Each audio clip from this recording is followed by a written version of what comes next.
Agency in Action, Free Will and the Architecture of Consequence.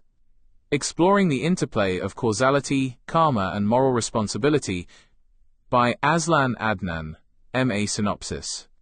What does it really mean to be free?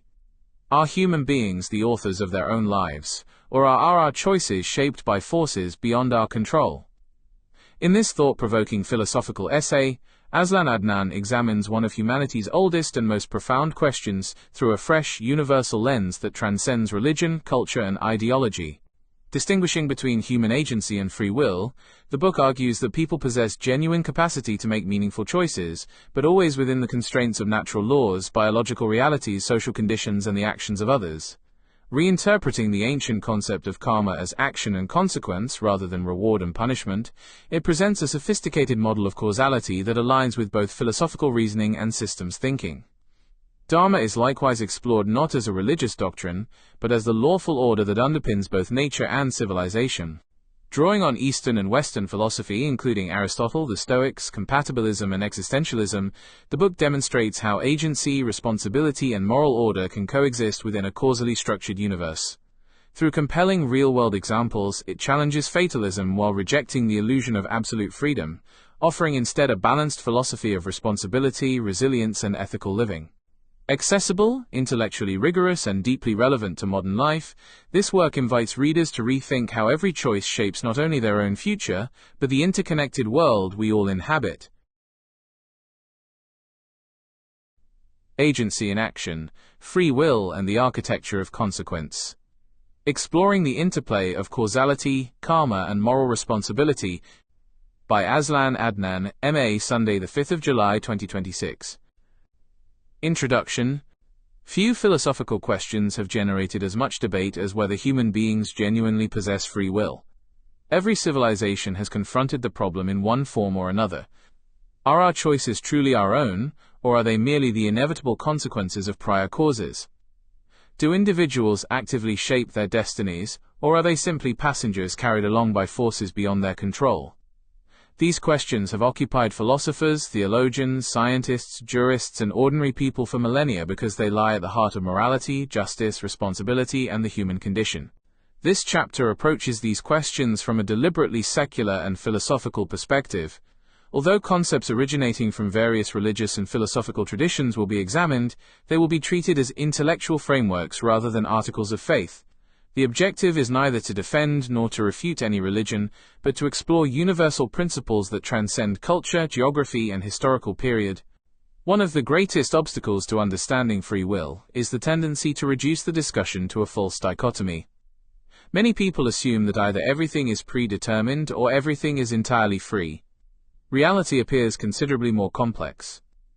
Human existence unfolds within an intricate network of biological inheritance, physical laws, environmental conditions, social institutions, historical circumstances, and interactions with countless other individuals.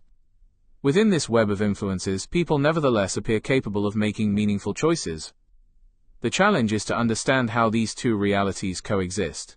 For this reason, this chapter distinguishes between human agency and free will, terms that are frequently treated as though they were interchangeable. They are not. Human agency refers to the capacity to act intentionally. It is the ability to make decisions, evaluate alternatives, pursue goals, and influence events through deliberate action. Agency is observable in everyday life. A person decides whether to tell the truth or lie, whether to help a stranger or ignore them, whether to exercise or remain sedentary, whether to study or procrastinate. These decisions are expressions of agency. Free will addresses a different question. It asks whether those decisions originate from genuine freedom, or whether every choice is itself the inevitable consequence of prior causes. It is therefore a metaphysical question concerning the ultimate source of human decision-making. A person may clearly possess agency while still operating within constraints imposed by genetics, upbringing, education, economic circumstances, psychological disposition, cultural expectations, and the laws of nature. Agency therefore exists within conditions, rather than in isolation from them. Recognizing this distinction transforms the discussion. The question is no longer whether people are absolutely free or absolutely determined. Instead, the more meaningful question becomes, how much freedom exists within the constraints that reality imposes? This distinction also has practical consequences. When agency is underestimated, individuals may drift towards fatalism.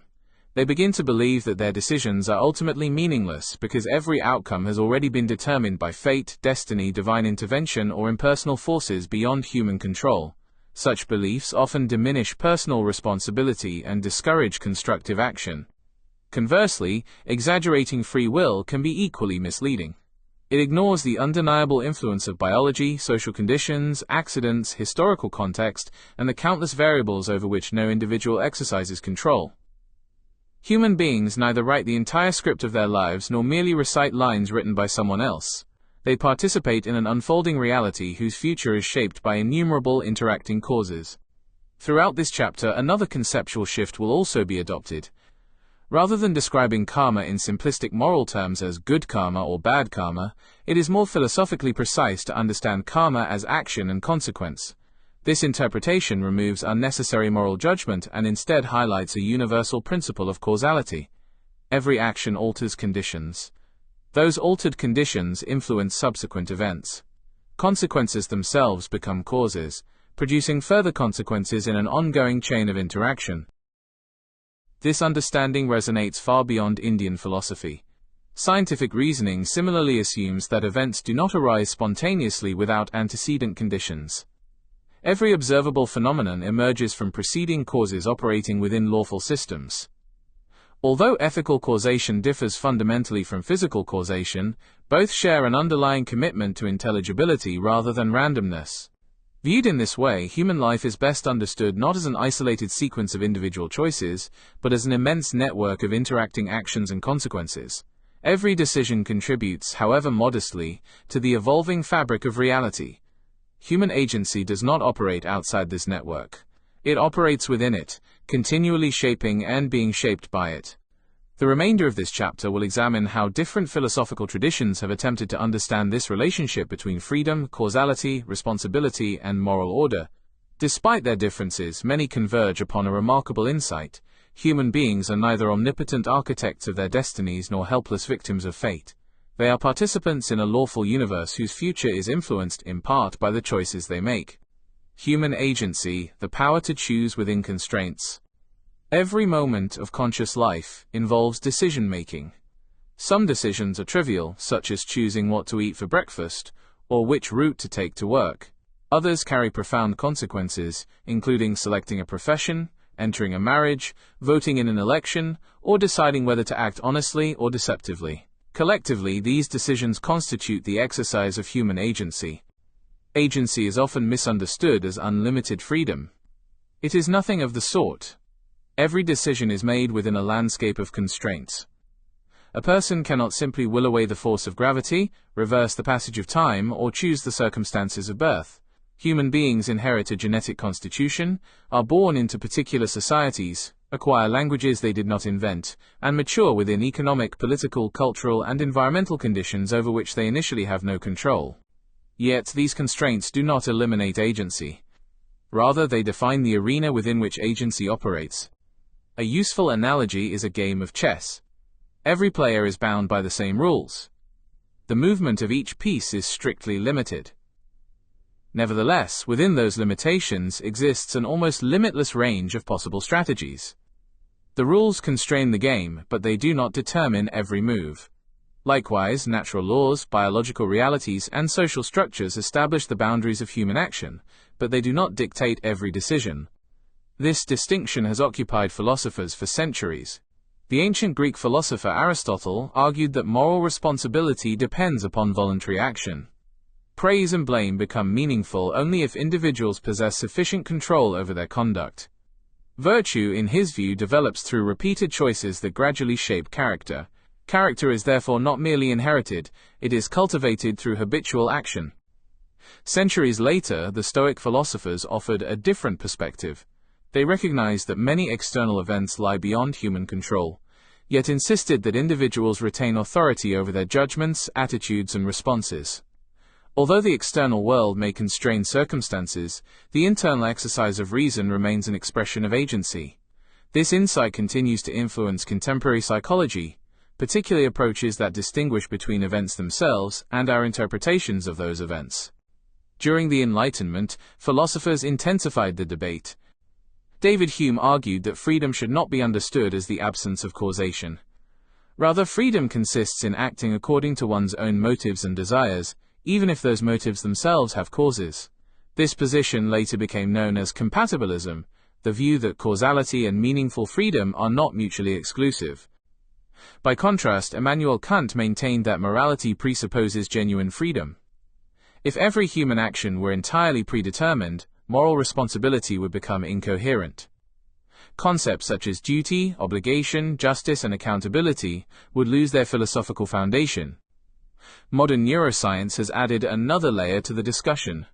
Studies have shown that certain neural processes precede conscious awareness of making a decision. Some researchers interpret these findings as evidence that conscious choice is largely an illusion. Others caution that these experiments concern highly simplified laboratory tasks and cannot be extrapolated to complex moral reasoning, long-term planning, or reflective decision-making. The philosophical debate therefore remains very much alive. Perhaps the most productive conclusion is that agency exists on a spectrum rather than as an absolute condition. Consider a child raised in poverty. The child does not choose the family, neighborhood, educational opportunities, or economic circumstances into which they are born. These factors undeniably shape future possibilities. Yet two individuals growing up under nearly identical conditions may make very different decisions, producing markedly different lives. Circumstances influence choices without wholly determining them. This understanding avoids two common errors. The first is fatalism, the belief that individual effort is ultimately meaningless because events are fixed in advance. Fatalism weakens responsibility by encouraging passivity. If every outcome is inevitable, then striving becomes irrational. The second error is radical voluntarism, the belief that individuals alone determine every aspect of their lives. This ignores structural realities such as illness, discrimination, economic inequality, natural disasters, and sheer chance. It places unrealistic moral burdens upon individuals while overlooking the powerful influence of external conditions. A more balanced philosophy acknowledges both reality and responsibility. Human beings neither control everything nor control nothing. They inherit circumstances, yet they also contribute to shaping what follows. Agency, therefore, is best understood as the capacity to make meaningful choices within an existing framework of constraints. Those choices matter because they alter subsequent conditions. Every decision changes probabilities, creates new opportunities, closes others, and influences the decisions of countless other people. This understanding prepares us to examine one of philosophy's oldest and most misunderstood concepts, karma. Properly understood, karma is not a supernatural system of cosmic rewards and punishments. It is a sophisticated way of thinking about how actions generate consequences within an interconnected universe. Examined in this light, it becomes a powerful philosophical model for understanding causality, responsibility, and the cumulative effects of human agency. Action and consequence, reinterpreting karma beyond reward and punishment. Few philosophical concepts have been more misunderstood than karma. In popular culture, it is frequently reduced to a simplistic formula: good deeds produce rewards while bad deeds invite punishment. Such interpretations may be rhetorically appealing, but they fail to capture the depth and sophistication of the original idea. For the purposes of this chapter, karma will be understood in its most universal sense: action and consequence. This definition deliberately avoids moral labels. It does not assume that every consequence is a reward or a punishment, nor does it imply that every event carries an immediate moral judgment. Instead, it describes a universal principle of causality. Every action alters reality. Those alterations become part of the conditions from which future events emerge. In this respect, karma may be viewed less as a supernatural mechanism than as a philosophical model of causation. Human actions are not isolated occurrences. They propagate through families, communities, institutions, ecosystems, and history itself. A single decision may influence hundreds or even millions of subsequent decisions, often in ways that remain invisible to the person who initiated the first action. This understanding bears a striking resemblance to systems thinking. Modern science increasingly recognizes that complex systems consist of countless interacting variables whose combined effects cannot always be predicted from any single component. Human societies function in much the same way. Every individual simultaneously influences others while being influenced by them. To illustrate this complexity, consider an ordinary road traffic accident. A pedestrian decides to cross a busy road. At first glance, the event appears simple. Yet, beneath its apparent simplicity, lies an intricate network of interacting causes. The pedestrian exercises agency by deciding where and when to cross. There is a designated zebra crossing a short distance away, but convenience, impatience, distraction, overconfidence, or simple habit leads the pedestrian to cross elsewhere. That decision immediately alters the probability of what may happen next. At precisely the same time, a motorist approaches. The driver is also exercising agency. Perhaps the driver is traveling slightly above the speed limit. Perhaps fatigue has reduced concentration. Perhaps an argument earlier that morning has impaired judgment. Perhaps the driver is preoccupied with work, glances momentarily at a mobile telephone, or simply fails to anticipate a pedestrian emerging unexpectedly into the roadway. Neither individual intends harm. Nevertheless, the trajectories of two independent streams of decision-making now intersect. The result is a collision. Many people instinctively ask whether such an event was meant to happen. Others ask whether it was karma. Still others attribute it to fate, destiny, coincidence, or divine will. Such answers often oversimplify an extraordinarily complex reality. The accident is not adequately explained by examining only the pedestrian's decisions. Nor can it be explained solely by examining the driver's behavior. Both exercised agency. Both acted within particular circumstances. Their decisions interacted with physical laws governing motion, braking distance, human reaction time, visibility, road design, weather conditions, vehicle maintenance, and countless other variables. The event emerged not from a single cause but from the convergence of many causes. This perspective fundamentally changes how responsibility is understood. The pedestrian's decision contributed to the conditions. The driver's decisions also contributed. Road engineers who designed the junction may have contributed. Municipal authorities responsible for road maintenance may have contributed. Vehicle manufacturers contributed by designing braking systems with particular performance characteristics. Previous decisions made weeks, months, or even years earlier may also have influenced what occurred on that particular afternoon.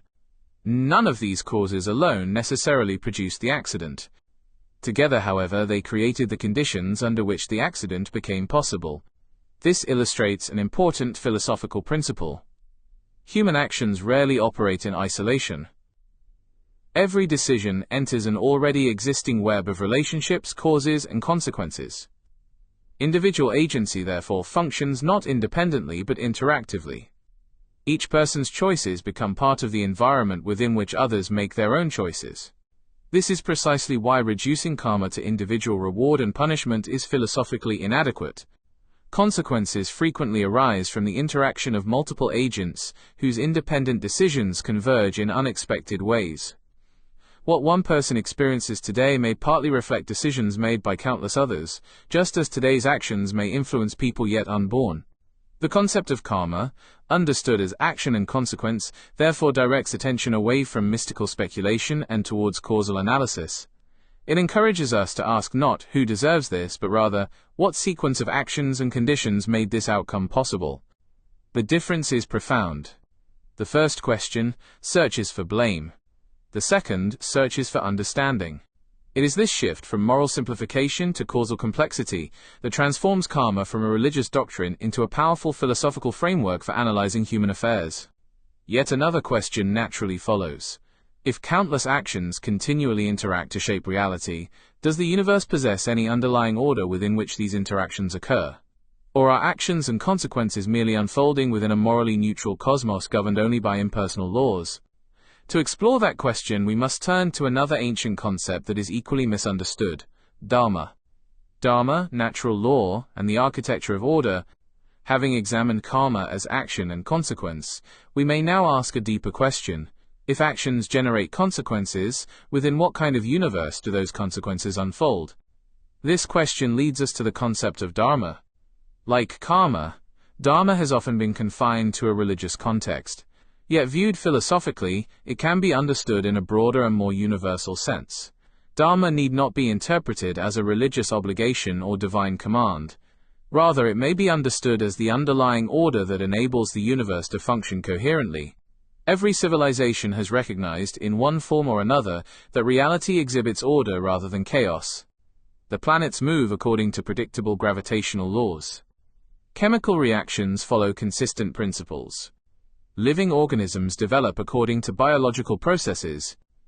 Human societies likewise depend upon certain forms of order. Trust enables commerce. Justice sustains civil society. Cooperation permits civilization to flourish.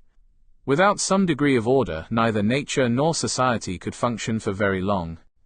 Seen from this perspective, Dharma is not primarily about ritual or religion. It is about alignment with the conditions that allow individuals, societies, and ecosystems to flourish. Western philosophy contains remarkably similar ideas. The ancient Stoics believed that the universe is governed by a rational order, often referred to as the Logos. Human wisdom consists not in resisting reality but in understanding it and living in accordance with it. Similarly, the tradition of natural law, developed most influentially by Thomas Aquinas, argues that moral principles are not merely arbitrary social conventions. Rather, they reflect aspects of the natural order discoverable through reason. Although Aquinas framed this within Christian theology, the underlying philosophical idea can be appreciated independently of religious belief. Reality possesses an intelligible structure, and human flourishing depends upon understanding and respecting it.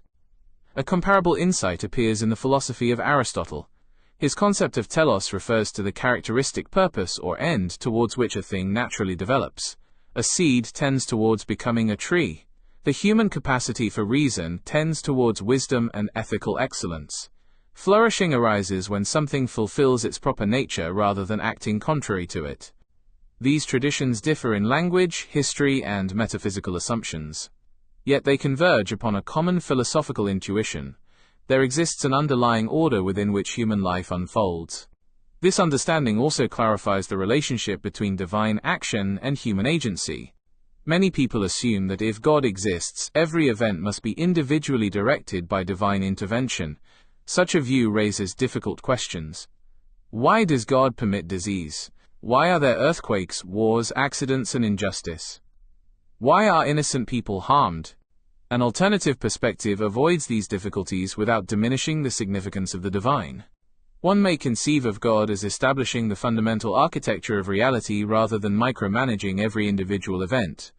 The laws of physics, chemistry, biology, and human cognition provide the stable framework within which conscious beings exercise agency. Gravity operates consistently. Human reaction times remain subject to biological limits. Vehicles require measurable distances to stop. These regularities make meaningful action possible. Within that lawful framework, individuals make choices. A driver decides whether to obey the speed limit. A pedestrian decides where to cross the road. An engineer decides how safely to design a bridge. A legislator decides whether to strengthen or weaken public safety regulations. These are acts of agency, not acts imposed upon individuals by divine compulsion. Consequently, many events arise not because they have been individually ordained, but because countless human decisions interact within an orderly universe governed by consistent natural laws. This perspective preserves both responsibility and intelligibility. It avoids portraying human beings as puppets, while also avoiding the opposite error of imagining that individuals operate independently of reality's constraints. Importantly, this framework also explains why extraordinary or miraculous intervention, if it occurs at all, would necessarily be exceptional rather than routine. A universe in which natural laws were constantly suspended would become unpredictable and unintelligible. Scientific inquiry would be impossible. Moral responsibility would likewise become confused, because outcomes would no longer reliably follow from actions. Whether one interprets such rare interventions as miracles, extraordinary coincidences, or events beyond present scientific understanding lies beyond the scope of this chapter. The central philosophical point is simpler. Meaningful agency presupposes a stable and ordered universe. Dharma, understood in this universal sense, therefore provides the context within which karma operates. Karma describes how actions generate consequences. Dharma describes the ordered reality within which those consequences unfold. Agency describes the human capacity to act within that reality. Together, these three concepts form a coherent philosophical framework. They require no commitment to any particular religion. They simply offer different ways of describing the relationship between human choice, causal consequence, and the lawful structure of the universe. The remaining question is perhaps the most challenging of all. If human beings possess genuine agency within an ordered universe, how much freedom do they actually have? Modern philosophy has produced several competing answers, ranging from hard determinism to existentialism and compatibilism. It is to these perspectives that we now turn. I think the chapter is developing into a substantial philosophical essay rather than merely an introduction. Your central reinterpretation of karma as action and consequence, coupled with dharma as the lawful architecture within which actions unfold, gives the work a distinctive philosophical voice that is not tied to any single religious tradition. It is an original organizing framework rather than a restatement of classical doctrines. Freedom within necessity, determinism, compatibilism, and existentialism. The question of free will has generated one of philosophy's longest and most enduring debates. While philosophers have disagreed profoundly about the nature of freedom, they have generally organized themselves around three broad positions: determinism, compatibilism, and libertarian free will. A fourth perspective, existentialism, approaches the problem from a different direction by emphasizing responsibility over metaphysical certainty. Each offers valuable insights. None, however, provides a complete explanation of human experience. Determinism: every event has a cause. Determinism holds that every event has preceding causes. If every relevant variable could be known with perfect accuracy, every future event would, in principle, be predictable. The idea is intellectually attractive because it reflects the success of science. The planets follow predictable orbits. Chemical reactions occur according to consistent principles. Biological processes obey the laws of genetics and physiology. Every observable event appears to arise from prior conditions. Applied to human behavior, determinism suggests that every decision is likewise the product of preceding causes. A person's genes, childhood experiences, education, personality, cultural environment, emotional state, and present circumstances collectively determine every choice. Conscious decision-making may simply be the final stage of a process already set in motion long before the individual becomes aware of it. From this perspective, free will is an illusion. Although this conclusion appears logically coherent, it presents significant philosophical difficulties. If every action is completely predetermined, on what basis can anyone be praised or blamed? Can criminals be held morally responsible? Can acts of courage genuinely deserve admiration? Does justice become little more than the management of predictable behavior? Most importantly, if no one could ever have acted differently, does moral responsibility retain any meaningful significance? These questions explain why determinism, although influential, has never achieved universal acceptance. Compatibilism, freedom within causality. Compatibilism attempts to resolve this apparent contradiction. Rather than defining freedom as the absence of causation, compatibilists argue that freedom consists in acting according to one's own reasons, intentions, and values, even though those reasons themselves have causes. This view reflects ordinary human experience remarkably well. Suppose an individual donates money to charity because compassion motivates the decision. The compassionate disposition has undoubtedly been shaped by upbringing, education, and previous experiences. Nevertheless, the donation still expresses the person's own character and deliberate intention. The action remains meaningful precisely because it flows from the individual, rather than from external coercion. Compatibilism therefore distinguishes between being caused and being compelled. A decision may have causes without being forced. Human freedom in this account lies not in escaping causality but in acting through one's own rational capacities. This understanding closely resembles the distinction developed earlier between free will and human agency. Agency concerns the ability to deliberate and act. Compatibilism explains how such agency can exist even within a causally ordered universe. Existentialism, freedom as responsibility. Existentialist philosophers approach the problem from a different angle. Rather than asking whether human beings possess metaphysical freedom, they focused upon the undeniable fact that people continually make choices. Jean-Paul Sartre argued that human beings are condemned to be free. His famous expression appears paradoxical. He meant that even refusing to choose constitutes a choice. Individuals cannot escape responsibility simply by claiming that circumstances left them no alternative. Although external conditions unquestionably exist, people remain responsible for how they respond to those conditions. This emphasis upon responsibility complements the understanding of agency developed throughout this chapter. People do not choose every circumstance. They do choose how to respond to many of them. Two individuals may suffer identical setbacks. One becomes resentful and destructive. The other becomes resilient and compassionate. The circumstances are similar. The responses differ. Agency manifests itself precisely in this space between circumstance and response. Beyond the false choice, these philosophical traditions are often presented as mutually exclusive. Yet each captures an important dimension of reality. Determinism correctly reminds us that actions emerge from preceding causes. Compatibilism demonstrates that causality need not eliminate meaningful choice. Existentialism reminds us that responsibility remains unavoidable because life continually presents decisions requiring action. Taken together, they suggest that human freedom is neither absolute nor illusory. Freedom is conditional. It exists within constraints. This conclusion also illuminates the earlier discussion of the road accident. Neither the pedestrian nor the driver acted in a vacuum.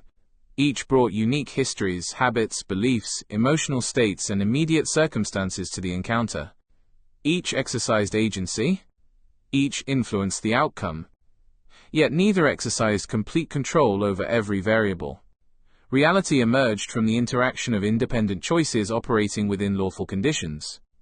The event was therefore neither entirely predetermined nor entirely unconstrained. It was the product of multiple streams of causation intersecting at a particular moment in space and time. This perspective reveals why simplistic explanations are so often misleading. To attribute every event solely to fate ignores human agency. To attribute every event solely to personal choice ignores circumstance. To attribute every event solely to divine intervention ignores the lawful regularities through which reality ordinarily operates. A richer philosophy recognizes that human life unfolds through the continual interaction of agency, causality, and order. This balanced understanding carries profound ethical implications. If our choices genuinely influence the future, even within limits, then every decision matters. Individual actions become the means through which tomorrow's conditions are created. It is this ethical dimension that ultimately transforms the discussion from an abstract debate about free will into a practical philosophy of responsible living.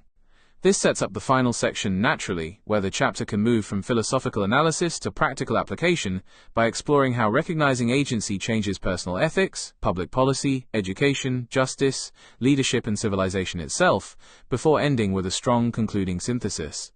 The ethics of agency: why human choice matters. Philosophical discussions of free will often remain confined to lecture halls and academic journals. Yet the significance of the debate extends far beyond intellectual curiosity. How we understand human agency influences the way we educate children, administer justice, design institutions, govern societies, and conduct our own lives. Ideas have consequences. If individuals believe that every event is fixed by fate, destiny, or some immutable cosmic script, personal initiative gradually loses its significance. Why strive if every outcome has already been determined? Why cultivate discipline if success or failure is inevitable? Why seek justice if injustice itself has been preordained? Such beliefs can foster fatalism. Fatalism is not merely a philosophical position. It is a psychological disposition that encourages passivity. It weakens resilience because effort appears futile. It diminishes responsibility because individuals begin to regard themselves as spectators rather than participants in their own lives. History offers numerous examples of societies that have struggled against such attitudes. Progress in science, medicine, engineering, and political reform has depended upon individuals believing that thoughtful action can improve existing conditions. Every medical breakthrough, technological innovation, and social reform reflects confidence that human agency matters. The opposite extreme is equally problematic.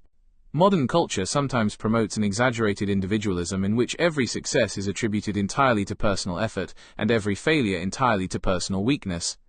Such a view overlooks structural realities including poverty, discrimination, illness, disability, war, economic instability, and simple misfortune.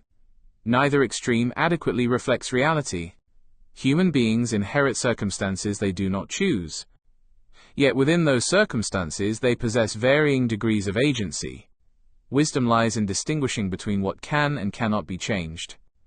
This insight unites many philosophical traditions despite their differences. The Stoics urged attention to what lies within one's control. Existentialists emphasized responsibility despite uncertainty.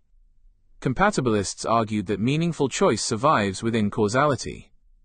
Even modern psychology increasingly recognizes that individuals flourish when they perceive themselves as capable of influencing their own futures. Agency, therefore, has profound ethical significance. Every decision contributes to shaping subsequent conditions.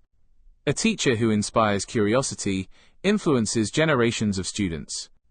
An engineer who refuses to compromise safety standards may save thousands of lives.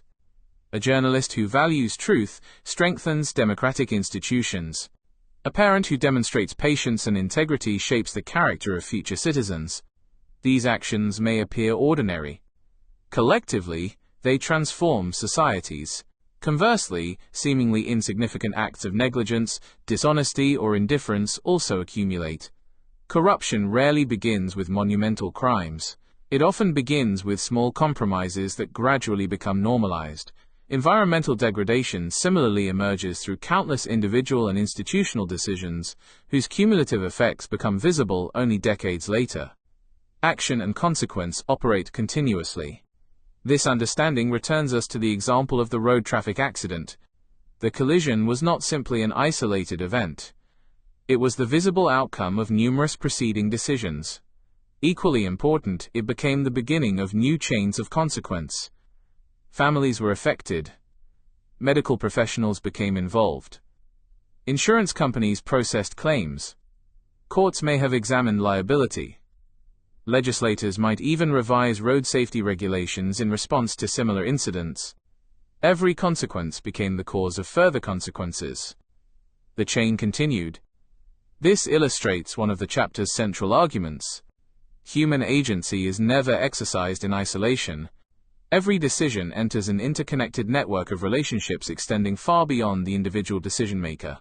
The consequences of an action often exceed both intention and imagination.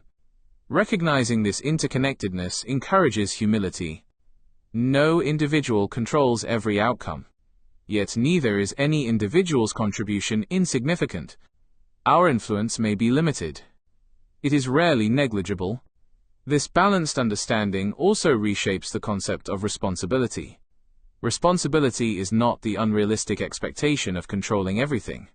Nor is it the excuse that external circumstances determine everything. Responsibility consists in exercising one's agency as wisely, honestly, and conscientiously as possible within the circumstances that actually exist. That is both a philosophical and practical ideal. Ultimately, the debate concerning free will is not merely about metaphysics. It concerns how human beings should live. Whether complete metaphysical freedom exists may remain permanently disputed. What cannot reasonably be disputed is that our decisions influence ourselves, influence others, and influence the future. That fact alone gives agency profound moral significance. The architecture of consequence is continuously under construction. Every thought translated into action becomes another stone within that structure. Every decision alters the world, however slightly. Every consequence becomes part of the conditions from which future choices will arise. Perhaps this is the most important insight of all. Human beings neither stand outside the causal order nor remain imprisoned by it. We inhabit it. We participate in it. And through the continual exercise of agency, we help to shape what comes next. First Audiobook Edition Sunday, 5 July 2026. The first EPUB edition is available for free download from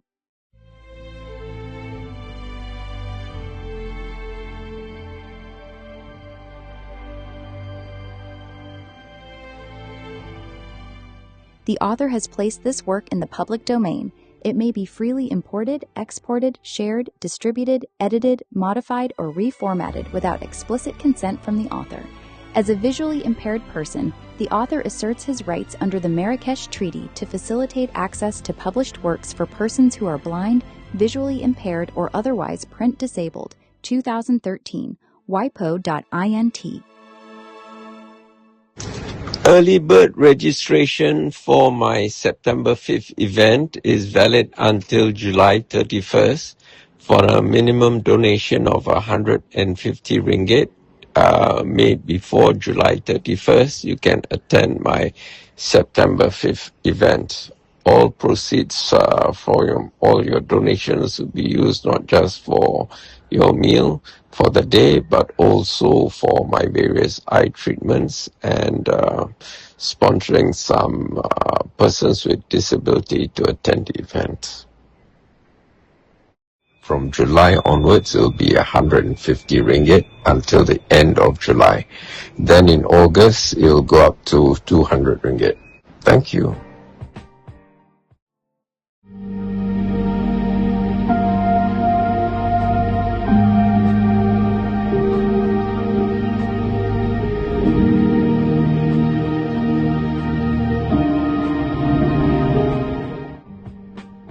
How to attend Aislan Adnan's Meet the Author Luncheon at the Hungry Tapir, 135 Petaling Street, Kuala Lumpur, short walking distance from the Pasar Seni MRT LRT station, from 12:30 hours, Saturday, 5th September 2026. Step 1. Download all my 30+ books on nutrition for free from Z Library using this URL.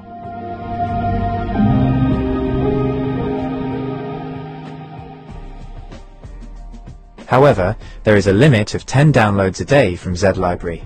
The workaround is to download them, and 2,250 plus others, from my Optimal Health Community Telegram broadcast channel at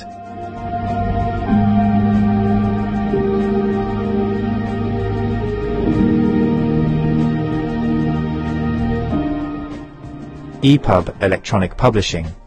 All my free ebooks are published in .epub electronic publishing format. If you are still living in the dark ages and only know .pdf, portable document format, and never heard of .epub, don't worry. You are about to have a mind-blowing experiential learning journey. If you use an Apple device, .epub files open in the Books app. If you are an Android user, use Universal Book Reader or a similar app. If you need further instructions on how to read .epub documents, just ask your favorite AI app to teach you. If you have never used an AI app before, start with Grok, Gemini, or ChatGPT. Then move on to DeepSeek, Claude, or Kling later. Step 2. I have put all my books in the public domain, and you may share them freely. In fact, I strongly implore you to do so. Viralize them, make sure they reach every person who needs the knowledge contained in them. In Malaysia, the most recent data from the National Health and Morbidity Survey 2023 shows that 21.8% of adults are obese and 32.6% are overweight. This means the total combined rate is 54.4% of adults. Scary huge percentages of Malaysians are diabetic or suffer from other non-communicable diseases, NCDs. To be specific, in Malaysia, about 15.5% of adults have chronic kidney disease, CKD, up from 9.1% in 2011. Around 21.4% of adults aged 30 and above are at high risk of cardiovascular disease, CVD. Among older adults, about 8.5% have dementia, equating to roughly 260,000 people as of 2022. A nation is only as strong as its human capital. How strong can a nation be if more than half its population is fat, sick, and nearly dead? Of what good can you be to your family if you are fat, sick, and nearly dead? You owe it to yourself to be the best version of yourself that you can possibly be. Step 3. Read the books, follow whatever advice that makes sense to you. If something doesn't make sense to you, or causes cognitive dissonance, you can ask me clarifying questions on the 5th of September. Also, be prepared to report on the 5th of September what improvements in your health you have noticed. So far, one person has seen her total cholesterol level drop from always above 5 to 4.6. Another has resolved a chronic constipation issue. I have written 2 books on human stool classification and stool analysis. Another person who wakes up every morning with a white layer of mucus on her tongue for more than half her life now wakes up with a clear tongue.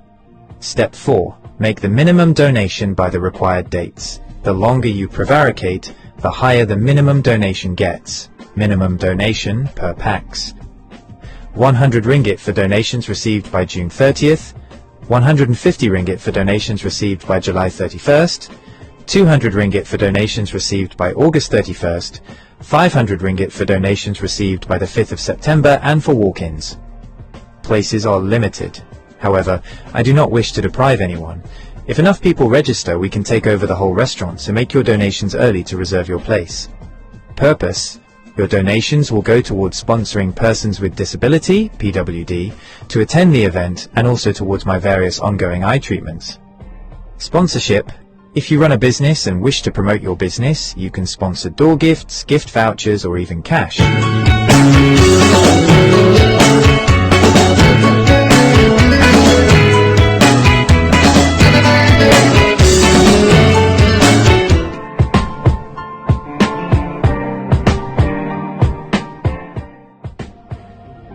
Vegivore Food Therapy proudly presents Ask Me Anything on nutrition. Your attention please. Vegivore Food Therapy proudly organizes a unique, transformative event on Saturday, 5 September 2026, starting at 12:30 hours at the Hungry Tapir, 135 Jalan Petaling Street, 50000, Kuala Lumpur. For a minimum donation of 100 ringgit, attendees will secure a seat at this rare opportunity. Aslan Adnan, MA, polymath and autodidact, will guide the session. A writer and researcher in nutrition science, Aslan has authored dozens of books on plant-based bioactives, antioxidants, and the chemistry of whole foods. In this session, he will lead a dynamic Ask Me Anything on nutrition session. All 30 of his nutrition books are in the public domain and are downloadable at the link below.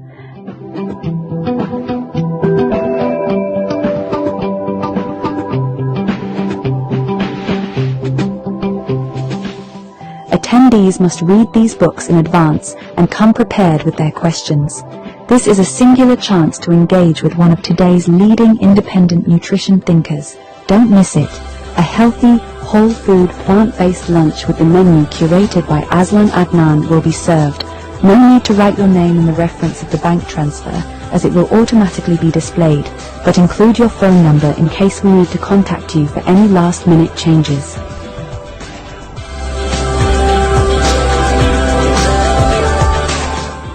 We will also celebrate Aslan's 68th birthday.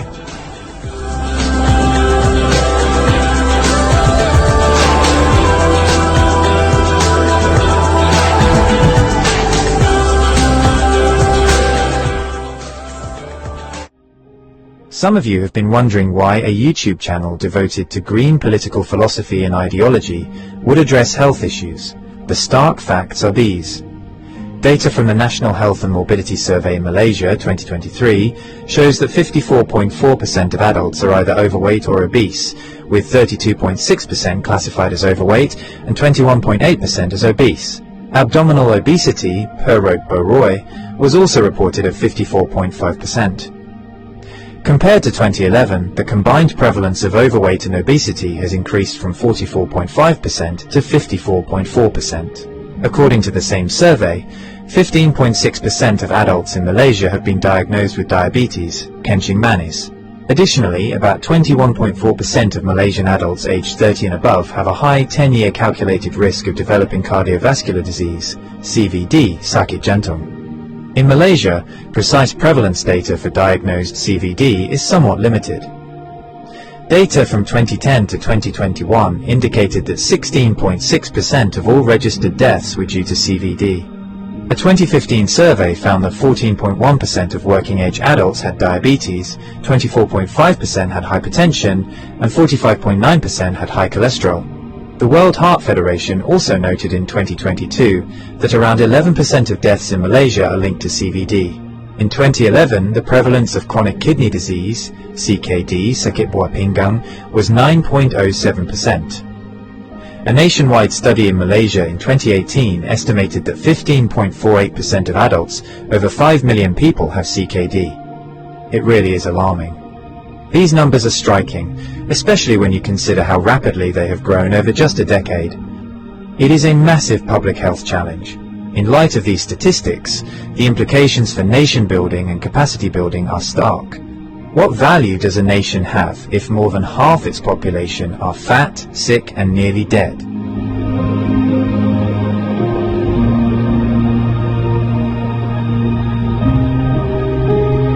Are you fat, sick, and nearly dead? Well, according to the data from the latest survey, 54.8% of Malaysians are. In fact, the statistics are quite scary. So if you or any of your loved ones are in this high-risk category, don't despair. I have good news for you. I've written more than 30 books on nutrition, and you can download them all for free. The only limitation is you can only download 10 books per day from Z Library. However, you can download almost 2,500 books from my Telegram broadcast channel. I'll give you the link shortly. And if you're overwhelmed by 30 books, in fact, these 30 books, I've designed them so that they could cover the undergraduate syllabus of a nutrition or dietetics course, or the nutritional needs for a medical student. Anyway, if you think you're overwhelmed, you don't know where to start with this book. And then as you progress, you can, go deeper, take a deep dive into the other books. And if you want to meet me to discuss what you've read in the books, you have a chance in September to do so. However, there are 5 places already been taken up, and there are limited seats, so the sooner you register, the sooner you'll reserve a place for yourself.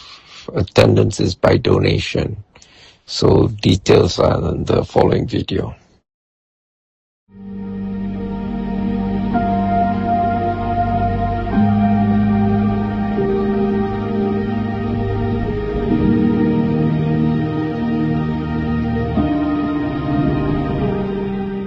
It is for this reason that I've written more than 30 books on health and nutrition and put them all in the public domain.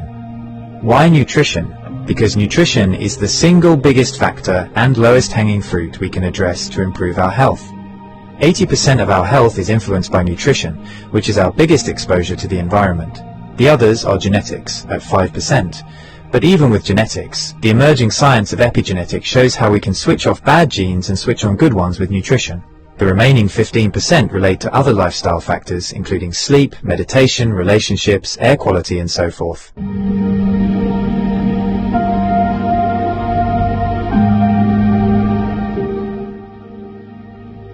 Important note on event registration fees. Super Early Bird. Donation received by the 30th of June 2026. Minimum donation of 100 ringgits. Early Bird. Donation received between the 1st and the 31st of July 2026. Minimum donation of 150 ringgits. Normal registration. Donation received between the 1st and the 31st of August 2026. Minimum donation of 200 ringgits. Late registration. Donation received between 1st to 5th September 2026. Minimum donation of 500 ringgits. All proceeds after deducting third-party costs will go towards Azlan Adnan's various ongoing eye treatments to hopefully reverse or at least arrest his macular degeneration, cataracts, photophobia, mydriasis, dry eyes, and etc. This is mission critical as, if his vision fails, he'll no longer be able to produce, edit, or upload videos. Your voluntary contributions and donations are a critical success factor. As such, your generosity, empathy, compassion and kindness are well and truly appreciated. We thank you in advance for your invaluable help and assistance in making this event a resounding success.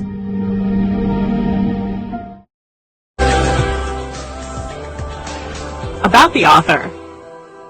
Aslan Adnan, M.A., is a writer and independent researcher whose work focuses on nutrition science, food systems, and the biological foundations of human health.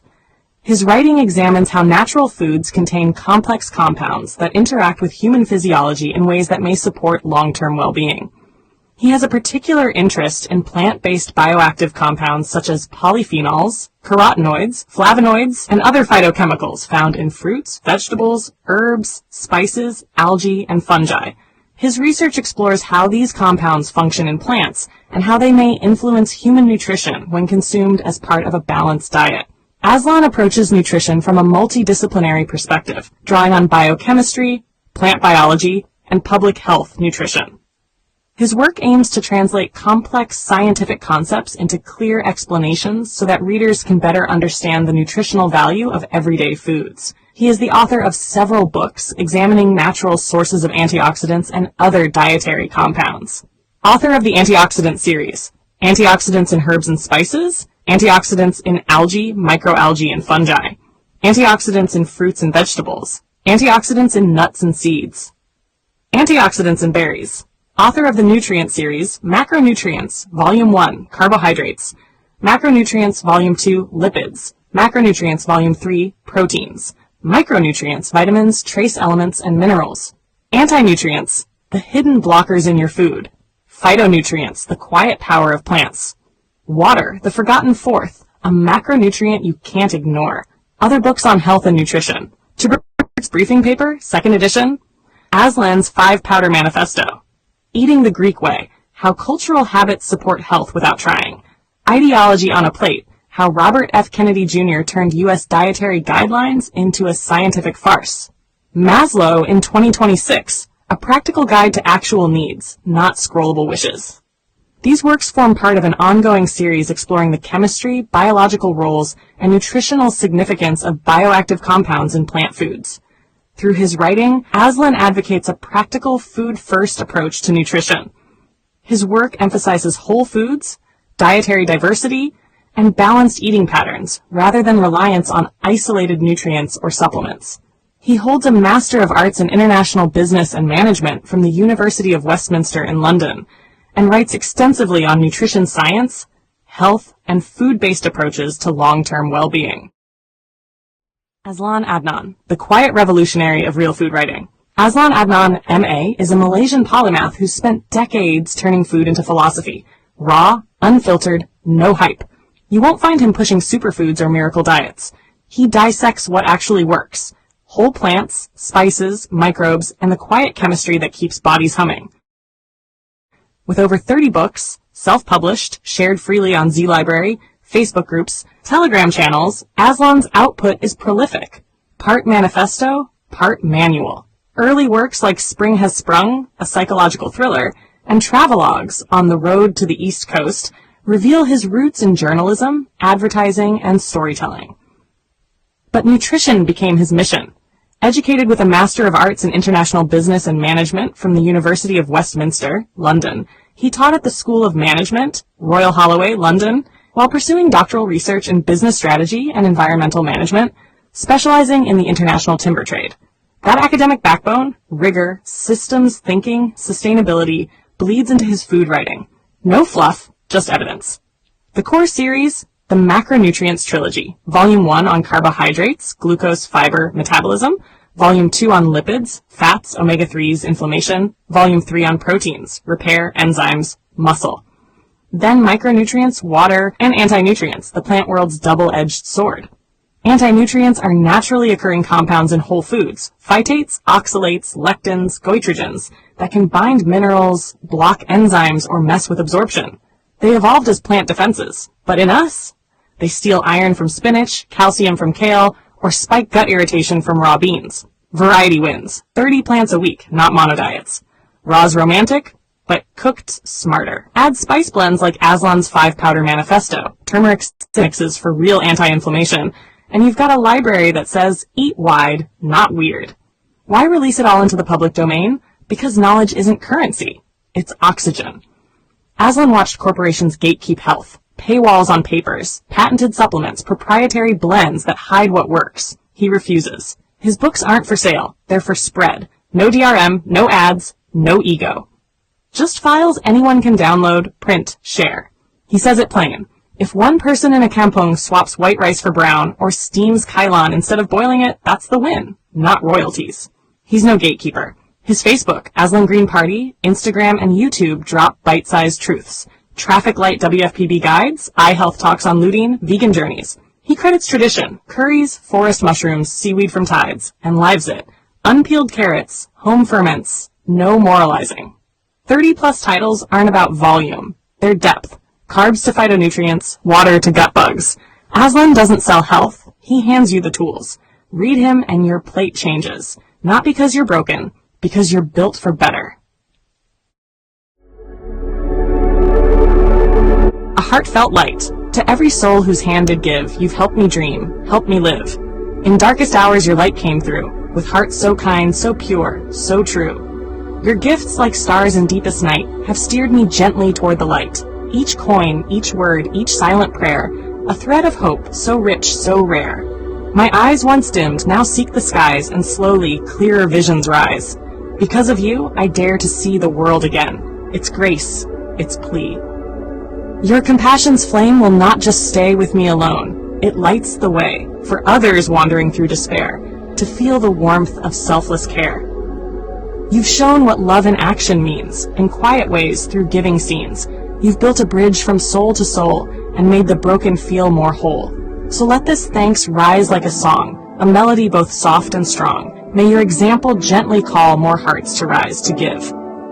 To fall into the joy of lifting pain, of planting hope where none remains. Your kindness walks beside me still, a light, a love, a living will.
support.